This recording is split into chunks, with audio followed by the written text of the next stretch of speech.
नमस्कार, big debate में आपका स्वागत है। मैं हूं आपके साथ दीपक भदौरिया। प्रधानमंत्री नरेंद्र मोदी ने कहा है कि देश की जनता ने ही अब की बार 400 पार का नारा दिया। जनता का ये विश्वास भाव विभोर करने वाला है। पीएम मोदी ने कहा है कि गरीब को हर मुसीबत से बचाना ही मोदी की गारंटी है।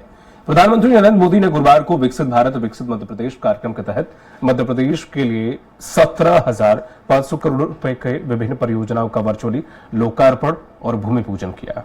तो मोदी की यह सौगात मध्य प्रदेश के लिए कितनी अहम है, इसी पर हम चर्चा करेंगे। उससे पहले देख लेते हैं रिपोर्ट। विकसित भारत विकसित मध्य प्रदेश कार्यक्रम में प्रधानमंत्री नरेंद्र मोदी ने लगभग 17,000 करोड़ रुपए के विकास परियोजनाओं का लोकार्पण और शिलान्यास किया। प्रधानमंत्री नरेंद्र मोदी अपने भाषण की शुरुआत डिंडोरी सड़क हादसे पर संवेदनाएं व्यक्त करते हुए की। उन्होंने कहा कि दुख की इस घड़ी में मैं पीड़ित परिवारों के साथ हूँ। मैं डिंडोरी सड़क हादसे पर अपना दुख व्यक्त करता हूं। इस हादसे में जिन लोगों ने अपने परिजनों को खोया है, मेरी संवेदनाएं उनके साथ है। जो लोग घायल हैं, उनके उपचार की हर व्यवस्था सरकार कर रही है। दुख की इस घड़ी में मैं मध्य प्रदेश के लोगों के साथ हूं। पीएम मोदी ने कहा कि कल से एमपी में विक्रम उत्सव शुरू होने वाला है। बाबा महाकाल की नगरी कभी पूरे विश्व के लिए काल गणना का केंद्र थी, इसलिए विक्रमादित्य वैदिक घड़ी की स्थापना की गई है।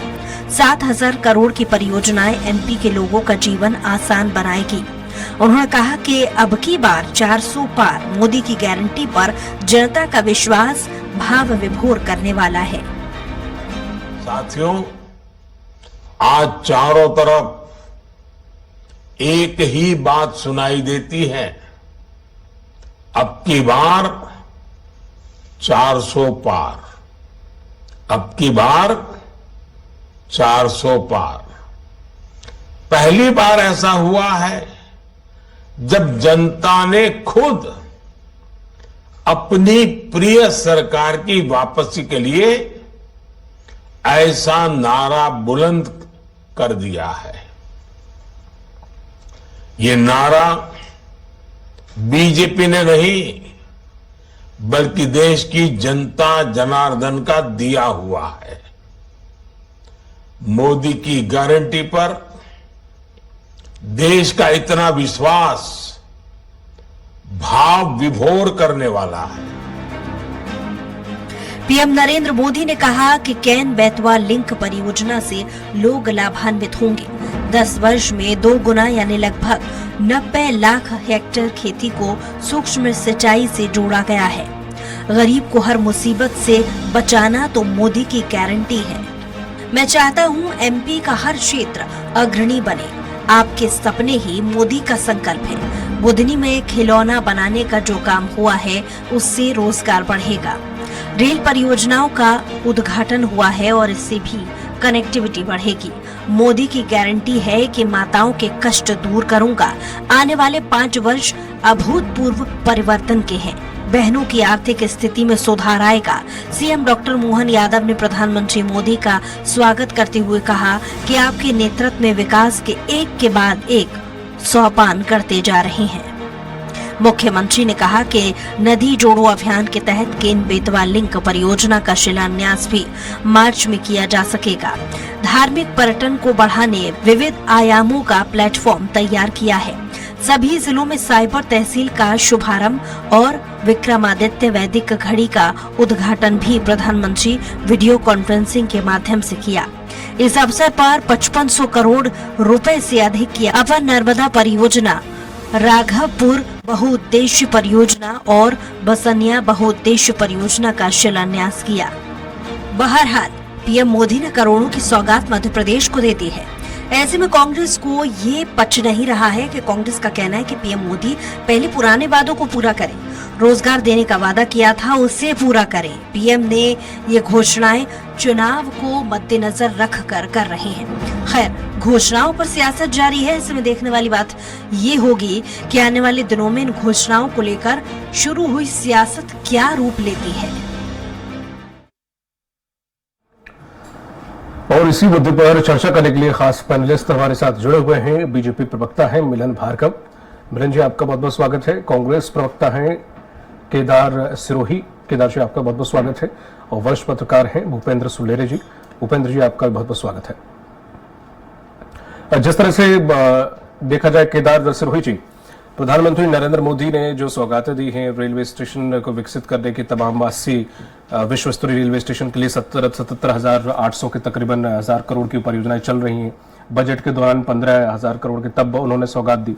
अभी फिर से तकरीबन उन्होंने 17,500 रुपए की जो सौगात दी है विकसित भारत विकसित मध्य प्रदेश के तहत। तो कारण क्या है कि इन सौगातों को विपक्ष अच्छे रूप में लेने के बजाय इसे विपरीत दिशा में लेने का काम क्यों कर रहा है? हेलो, हाँ, कैमरा बंद है। अच्छा, आपकी आवाज और तस्वीर दोनों दर्शकों तक पहुंच रही है केदार जी। जी, मेरी आवाज आ रही है आपको? जी, आपकी आवाज दर्शकों तक पहुंच रही थी। मेरा ये कहना है कि हमने यहाँ मध्य प्रदेश में चुनाव के पहले एक ऐसा सीन देखा था जिसमें जो शिवराज जी उस समय तत्कालीन मुख्यमंत्री हेलीकॉप्टर में गेटी साथ लेके चल रहे थे, लोकार्पण कर रहे थे, और उन्होंने इतनी घोषणाएं, इतने लोकार्पण कर दिए हैं कि मध्य प्रदेश में अभी तक कोई काम नहीं हुआ। उसी का परिणाम है कि 33,000 घोषणाएं, 34,000 घोषणाएं अधूरी रही, और उन्हें घोषणा मशीन का जिस दिन तबका मिला उस दिन मोदी जी ने ही उनको बाहर कर दिया और उसके बाद में मोहन यादव जी को ला दिया, पहली बात। दूसरी बात, अभी जो मोदी साहब कह रहे थे कि ये 400 पार जनता का दिया हुआ नारा है, ये जनता का दिया हुआ नारा नहीं है, ये जनता को भाजपा की तरफ से दिया जा रहा नारा। पिछले कई महीनों से उनके सारे लोग 400 पार 400 पार 400 पार की बात कर रहे हैं। अगर उनको इतना ही कॉन्फिडेंस है इस तरीके का जो दिखा रहे हैं, क्या वो चुनाव भी नहीं कराना चाह रहे हैं क्या? रही बात, आज ये देश की बात कर रहे हैं कि पूरे देश की जनता, आज हरियाणा पंजाब का किसान, उत्तर प्रदेश का किसान ट्रैक्टर लेके सड़क पर बैठा हुआ है, और वो बैठा किसके लिए? मोदी जी के लोगों ने, मोदी जी की सरकार ने उनको 2 साल पहले लिखित में गारंटी दी थी। ये मेरे और आपकी तरह यहाँ टीवी पे भाषण में दे के नहीं गए थे कि हम जैसे छोटे कोई प्रवक्ताओं ने दे दी तो उसको पार्टी सीरियस नहीं ले रही। उन्होंने बढ़िया सील लगा कर दी थी, मोहर लगाकर जिसको बोलते हैं, वो गारंटी भी पूरी नहीं हुई। उसका परिणाम है कि आज देश का किसान जो है वो आंदोलन पर बैठा है। 2 दिन पहले मैं मध्य प्रदेश की आपको बात बताना चाहता हूँ। आपकी टीवी पर वो सीन थे, इनके मेरे भाई हैं जो प्रवक्ता बीजेपी के, इनके रिश्तेदार दोस्त भी उसमें थे लड़के, उनको अरेस्ट किया गया भोपाल में। पटवारी की जो पर्चा खराब हुआ उसमें धांधली हुई, एग्जामों में धांधली हुई, बाकी वैकेंसी निकली, उन लड़कों को किस तरीके से मार के अंदर ले गए। आज गारंटी की बात आती है, किसानों की बात आती है, महिलाओं की बात आती है। आप देख लीजिए, मध्य प्रदेश सोया प्रदेश है, 4600 रुपया सोयाबीन का एमएसपी है, 4600 रुपया गारंटी दिया मोदी जी ने। 3300 रुपए, 3600 रुपए, 3700 रुपए में सोयाबीन बिक रही है, तो गारंटी कहां है? किसानों से वादा किया था हम 2700 रुपए में गेहूं खरीदेंगे। मान लिया अभी 15 दिन है गेहूं खरीदने का, मैं उम्मीद करूंगा, इसमें विश्वास भी जता दूंगा कि भाजपा खरीद लेगी। परंतु 3100 रुपए में जो धान का वादा किया था उसका क्या हुआ? गैस की टंकी 450 रुपए में देने का बात हुआ था, उसका क्या हुआ था? हर घर रोजगार दे देंगे, उसका क्या हुआ? नए नौजवान जो लाइन में लगे हैं उनके लिए व्यवस्था सुधार देंगे, कुछ भी नहीं हो रहा।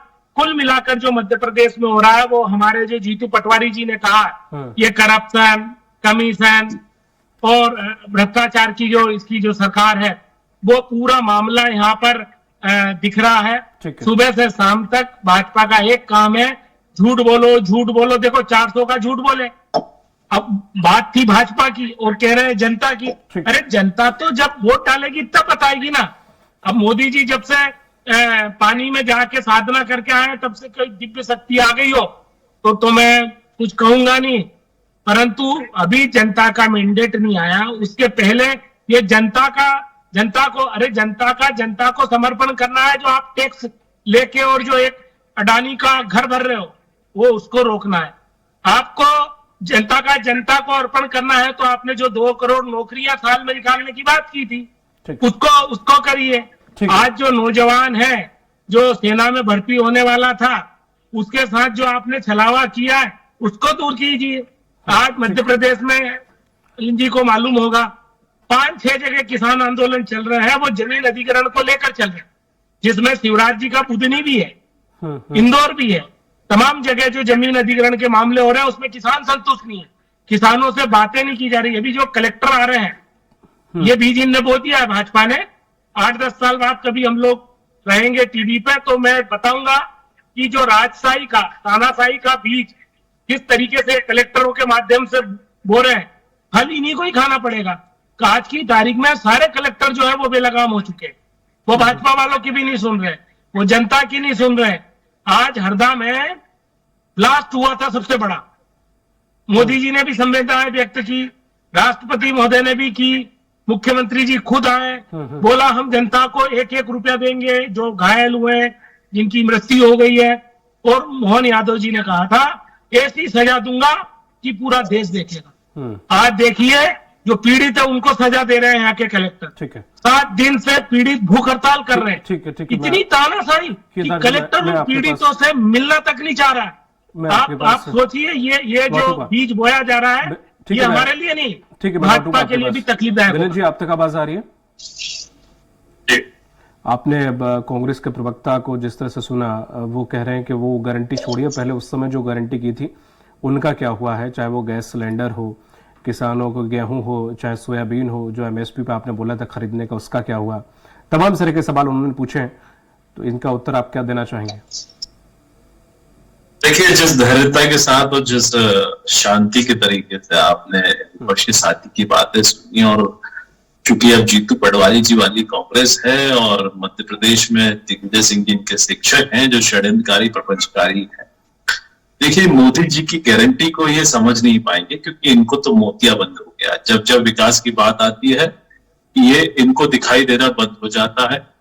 हिंदू संस्कृति की, हिंदू मंदिरों की बात आएगी तो अजीर्ण रोग हो जाता है। तो जिस प्रकार की परिस्थिति कांग्रेस पार्टी की होगी, देखिए हताशा निराशा में इस प्रकार से घिर चुके हैं कि अभी भी 400 पार की बात से पहले ही घबराने लगे। खड़गे जी कह रहे हैं कि 400 पार आ रहा है, आपके नेता पाकिस्तान प्रेम जाहिर कर रहे हैं।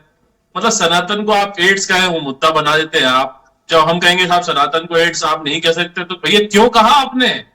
आप मंदिर का विरोध करते आए, कहेंगे राजनीति, धर्म की राजनीति कर रहे हैं, मंदिर की राजनीति कर रहे हैं, तो अपने वकीलों को क्यों खड़ा कर रहे हैं राम मंदिर बनने के लिए कि ना बन जाए, उसको रोकने के लिए? और मंदिर बन गया, उसके बाद भी दिग्विजय सिंह जी रात करते फिर रहे, रोते फिर रहे। तो विकास की जब बात आती है तो जिस प्रकार का माहौल आज देश और विश्व में हो, विकसित राष्ट्र की हम बात कर रहे हैं, और उसमें यदि राज्य विकसित होंगे तब राष्ट्र विकसित होगा, और श्रेणी में डबल इंजन की सरकारें काम कर रही हैं, तब भी आपको अजीर्ण रोग हो गया। आज 17,000 करोड़ की जो योजनाओं का जिस प्रकार से कार्यक्रम हुआ, उसके बाद देखिए आप जीतू पटवारी कांग्रेस किस प्रकार से बौखला गई, उनको दिखाई नहीं दे रहा। भैया मोतियाबिंद आपको नहीं दिखाई देगा, आप रोगी हैं, आप इलाज कराइए, आप विचलित हो रहे हैं। आप 8-10 साल बाद भी टीवी पे रहेंगे, तय कर लिया आपने, लेकिन हम विकास के एजेंडे के साथ जनता के बीच रहेंगे, जनता के बीच संवाद करेंगे, निरंतर काम करेंगे, और हम 20 साल से वही कर रहे हैं।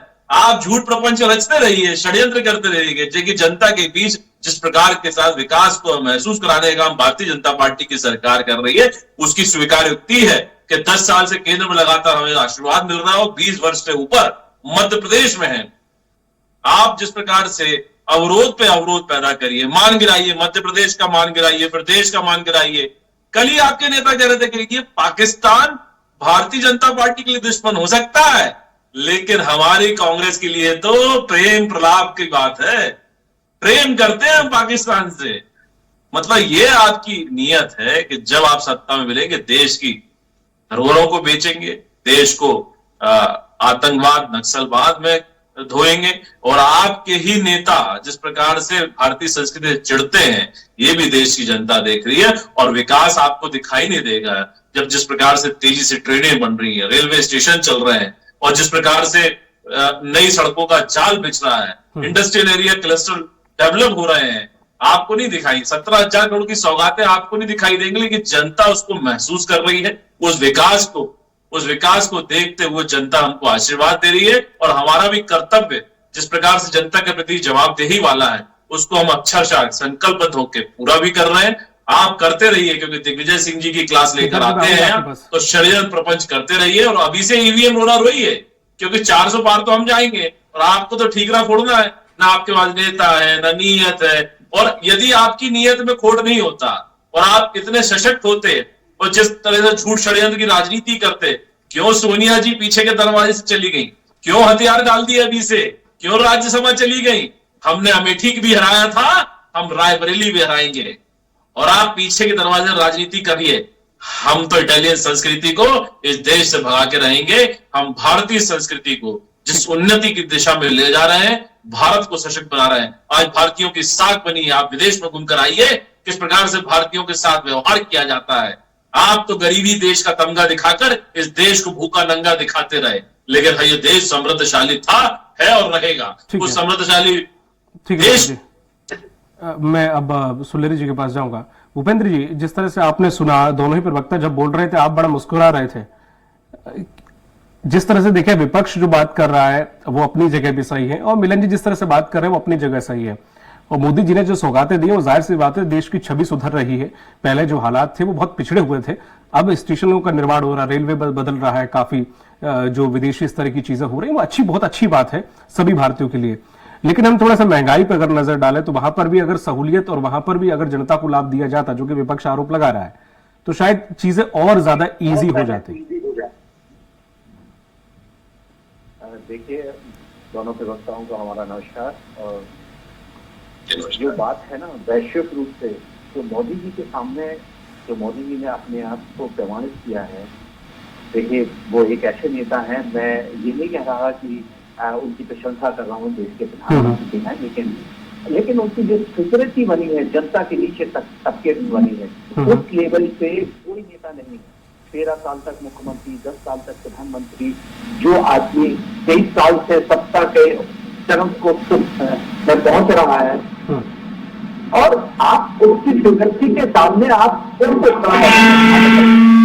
पास फिगर है, उनकी पार्टी कार्यकर्ताओं को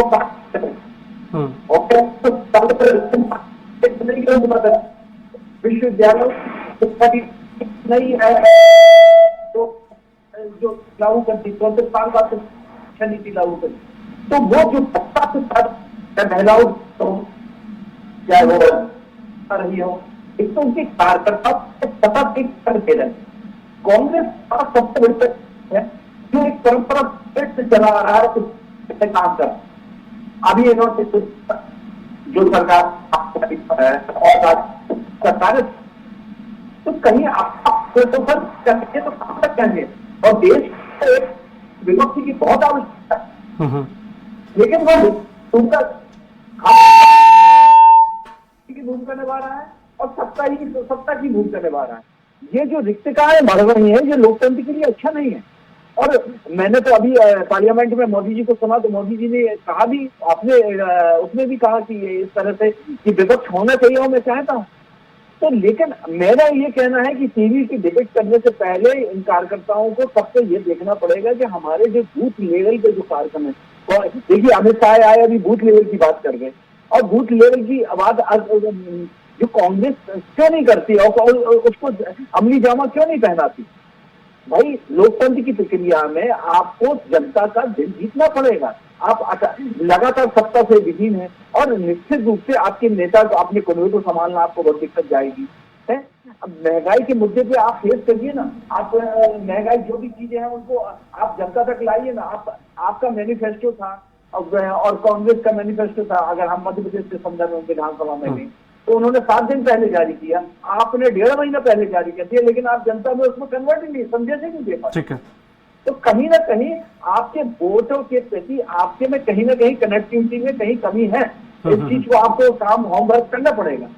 मैं ये नहीं कह रहा कि आप लोग प्रयास नहीं कर रहे होंगे, कर रहे होंगे, लेकिन प्रयास को आप सत्ता की कुंजी में नहीं परिवर्तित कर पा रहे, अपनी संख्या को बढ़ा नहीं पा रहे। तो ये परिणाम देखा जाता है, आपके प्रयास को परिणाम के रिजल्ट है। और यहाँ देखिए आप, यहाँ पे वो रिजल्ट के परिणाम में आ रहे हैं।